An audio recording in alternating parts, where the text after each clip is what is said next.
We're taking a first look at the new Mazda 2. This is a car that's smaller than the Mazda 3, making it the smallest car that Mazda makes. Now, most car makers, when they come up with something small and cheap, they're looking to something just going to get good fuel economy, something that's not going to break your wallet. Now, Mazda, they pride themselves on sports cars like the Mazda Miata.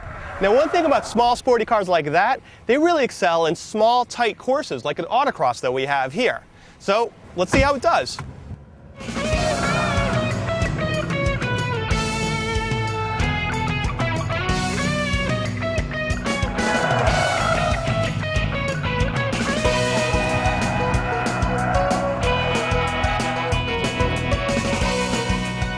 The Mazda 2's sole powertrain is a 1.5-liter engine with about 100 horsepower.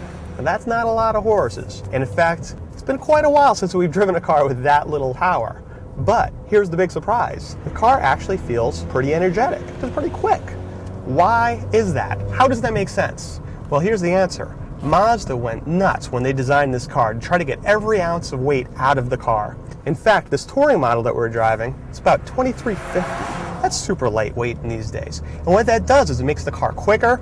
It also helps when it comes to fuel economy. In fact, we expect a mid 30 miles per gallon range. That's really excellent for a car that's not a diesel and not a hybrid. Now, to make the most out of this small engine, you do have to do some shifting. This car has the base 5-speed manual transmission, and it's really nice to shift. Mazda does a pretty good job with manual transmissions, and this Mazda 2 is no exception. But what really sets this car apart is the way it handles. The steering is very responsive and very direct. This being a real lightweight, tossable car, it just feels agile and nimble at all times. So while Mazda did a pretty good job of tuning this vehicle, it's not going to escape all the demerits that you're going to find with a small car like this. The ride, well, it's not stiff, but it's certainly not the most comfortable. And the noise, well, it's not terrible for a small car, but there's a fair amount of road noise, and the engine does get buzzy. And it's certainly not the most roomy vehicle in here, but these front seats, well, they do a pretty good job of packaging me. In fact, I got enough headroom, there's plenty of leg room. It's a bit narrow, but I'm fairly comfortable. Now, make no mistake, this is a tiny little car, but Mazda did a great job of making most of the interior room with these compact exterior dimensions. Back here, there's actually some room here for luggage. You could take the rear seats, you could put them forward and actually put some bigger stuff there. Rear seat, that's even more impressive. In such a tiny little car, I actually fit. I got enough headroom and I got enough knee room. Now, it's not super luxurious or comfortable, but I will fit.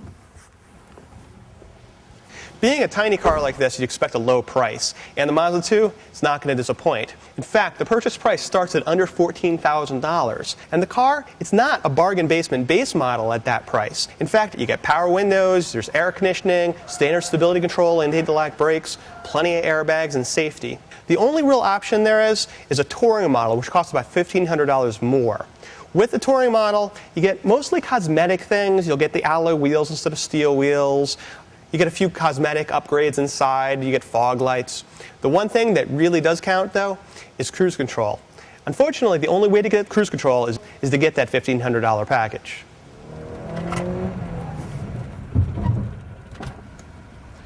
Well, compared to other subcompacts, the Mazda 2, well, it really is a standout. This car is a lot of fun to drive. But what we're going to do is we're going to buy one and fully test it and let you know how it stacks up against the competition.